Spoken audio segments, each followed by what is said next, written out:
finding so interesting your conversation that I was thinking, okay, maybe I should leave. Okay. So will this be in video form or the final?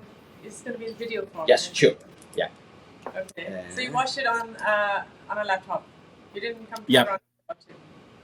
Actually, I was working somewhere else, so in between I was a bit tied up, so that's why. Okay. Nice. Okay. Thank Thank you. you. Thank you. Ask something or say something Yeah, if you want would you to, like because to start with the first question? So we use Yeah. this moment. Is my voice clear? Yes, it's loud and clear. absolutely. Okay, so I have a couple of questions regarding first of all, can you please walk us through the short summary of the whole issue? Sure. So I'm delighted to have my debut feature film Ghost School at Toronto International Film Festival.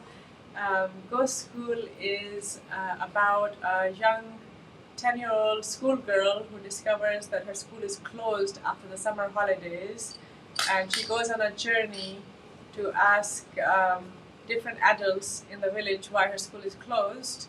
And when she gets such vague answers, she takes things into her own hands. And the film is looking at the world from a child's perspective, especially corruption from a child's perspective.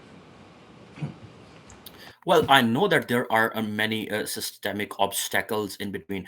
So while I was watching the description of the story and the trailer as well, Rabia is a young girl who refuses to accept vague answers and instead searches for the truth.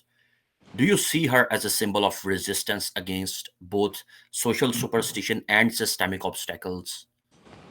Yes, indeed. So I had a great interest in journalism, and with documentary filmmaking background, I wanted to lead Rabia into this world the way I was researching ghost schools, and when I was asking people, uh, you know, what do they know about ghost schools, and some people would completely deny that they existed, and some people would not know what they are, and some people would not want to believe that there's so many of them, because the research or the data on the number of schools is so vague and so unclear. But in my research, I've estimated more than 15,000 ghost schools in Pakistan, leaving, there's over 22 million children out of school. And, with the female literacy rate today is about 50% in the modern day 21st century. So that's why the film is, from a 10-year-old girl's perspective, because girls' education is affected more so, although the phenomena of ghost schools affects both boys and girls. It's more to do with the class, the region, and poverty, mismanagement, and corruption. If you want to, because we started like the film almost without introduction, but thank you. Mohammed Hamza is a journalist friend from Pakistan who's helping us pleasure. today to interview Sibab Gul, director of Ghost School That's right. Discovery section. As you said, your first feature film. It it's absolutely amazing. It's a great film, and you have a background in documentary. So, did that background in documentary help you to create this story? Yes, indeed. So in 2022, I traveled across Pakistan covering the floods for Greenpeace International, and on that journey, I went to Balochistan, interior Sindh, I went to South Punjab and different corners of Pakistan, and I came across real ghost schools, ghost hospitals, and even ghost colleges. So, that really informed and shocked me. And when I came back to the city of Karachi, I started asking friends and family, and there were so many vague answers, and there was so much mystery around it. So, in fiction, in this fiction film, Ghost School, I wanted to address, all the different perspectives and all the mysteries around it from a child's perspective. Mohammed. Yeah, that's pretty interesting. So I'm wondering, like in many rural communities, myths and bureaucratic inefficiencies often work together to suppress education, especially for girls. What comments were you hoping to make about this tension? So, yeah, I think the fact that the story, there's only one school in this village, particular village, and I wanted to contain the story in a microcosm of one village on the outskirts of Karachi in Sindh, where there's the most number of ghost schools. But ghost schools, like I said, not only affect girls' education, although girls are most out of education for other reasons as well, like poverty, conservatism, fear. Often families don't, let their girls, like I said in the film, also travel out of the villages or go far distances, and the fear for their honor and things like that. So there's multiple reasons why girls are not going to school, but ghost schools are affecting both boys and girls in the region, and the story does address this, from a girl's perspective, because that is, my films are often about the female experience, from the female perspective. How did you find that girl? And also, does she like school so much as we can see on the movie? Because I have like I want like to go back to school. Yeah, Because of I was very lucky to have found her. She, in our auditions, she was the first one who walked through the door, and as soon as I met her, I was like, she is the one. She is a professional actor from Nazolia Arsalan, who sadly could not join us for TIFF. She is a professional actor since the age of 7, and she is Wow. so great. She knew all the lines. She understood the whole story. She had memorized the script. She knew it better than me, the writer, and as well as she just got it. And she is sensitive. She's intelligent, and I was just lucky. She basically saved the film. She's able to carry it, and be sensitive to the intention of the film. Does she like school? Um, she's just another kid, and she doesn't like school as much as Rabia, the girl. So I think, even me, I wanted to be a teacher or an artist when I was in school, and most kids have a love-hate relationship with school. They learn things, they appreciate it later, they socialize with friends. So different children like school for different reasons. Did you like school, Mohammed? I think the video is disrupting in between. Can Oh you yeah. hear me Did properly? did you like school? I ask you. Oh, yes. I mean, I want to go back to school. I'm missing those days. I And would love, I would love to do a PhD one day. Oh yeah. What about? Film theory. Oh, that'd be great. That'd be great.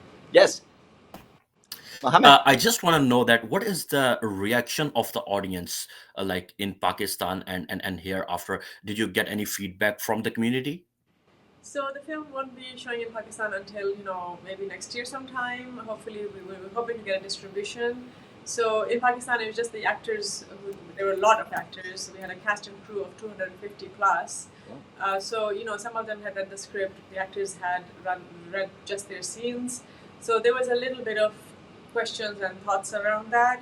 In Toronto, I was lucky enough to have a huge South Asian diaspora as our audience, really warm, really caring. They understood everything without reading subtitles, which was a Mhm. privilege for me to be able to communicate the story without having to read. Um, so yeah, it was an absolute. There was a humbling experience. So much love I received, but most importantly, people got it. Because I was a little self-conscious when our story becomes too social political. People may be like, I don't know, um, either bored with it or cut off from it. But I think what surprised me is that the issue was not that well known in the world, and even amongst South Asians, even amongst Pakistanis. So it highlights, the film highlights an issue that is kind of hidden. Mhm. Yeah. Yes, because it could work as a metaphor, but the problem is that it's a reality. So that's what's shocking from the film. Exactly. I guess it's been a long time since you started thinking about it, creating it. What's been the main challenge you had to overcome? Yeah, so I have been developing the story, like it's been in my head for 4 years. It was developed just briefly from a short to a feature concept at a Pristinic lab in Romania, but after that, basically it was developed really fast because I was shooting a different film that was postponed yet again. I was frustrated. I wanted to make my debut feature, and I decided that I had the crew, I had access to locations. I was already in Karachi when the other film was postponed, and I thought I'm gonna pay the crew no matter what, whether we make a film or not. So we had a choice between a short or a feature, and then the development went really fast. We did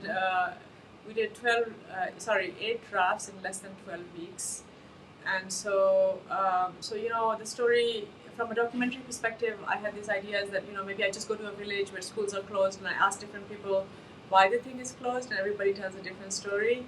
So the concept remained the same in the development, and the development was very, very fast. The new elements that came in a later stage were the magical realism elements. I wanted a uplifting, slightly uplifting ending, and so to create that, I think the magic of fiction filmmaking is that you can make things happen that may not, so easy to happen in reality. So for Rabia, where all her doors were closed, and she found a solution using her imagination for an impossible situation. So that was, the film has a tinge of magic realism, touching upon a ghost story, a little bit here, but essentially a social realist film. We know you have to go in some minutes, so if you want to, Mohammed, it's for you to close the interview. Yeah. What? Yeah. So, how do you hope this film will shape conversation about girls' education in Pakistan? So, girls, yeah, I hope the film will raise awareness inside and outside Pakistan. My biggest challenge is to get distribution in Pakistan. We don't know if the audiences are ready to see, like social realist type slow films in cinemas, but I would love for it to be there. And internationally speaking, amongst the diaspora, they're also very important to raise awareness about it. And to answer your previous question, actually, the biggest challenge was financing a film like this, because it was originally self-financed, and later on I got Hamburg Film Fund and the Red Sea Fund to help with post-production. But essentially, the film is self-financed, and I'm still in deep debt for making it. So the challenges, that come across making work like this, you know, it's incredible that a film gets made. But the privilege of being your own producer, writer, and director is that I had the freedom to tell the story like I wanted, and not shy away from such strong social and political topic, and not have executives and TV channels telling me how to tell my story in the shooting, but also in the editing. I had, of course, many creative partners and mentors that I'm grateful for, but ultimately I had full freedom to tell the story the way I wanted to, which is a privilege, really, that not a lot of people have if the film is funded by Yeah. outside bodies. Yeah, I said yours was the last one, but I'm curious if you have gathered or if you are about to get some distribution internationally. So yes, we have MPM Premium as world sales agents, and I would love for the film to, be in cinemas or on TV in especially North America and Canada, because Canada has a huge South Asian diaspora and a huge Pakistani community, and I hope to reach to them, and I hope they would, contribute to making a positive difference, in Pakistan to do with education and in the region. Sure.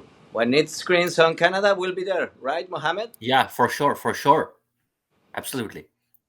Thanks Okay. a lot for Thank you sharing so all much. these useful insights with us.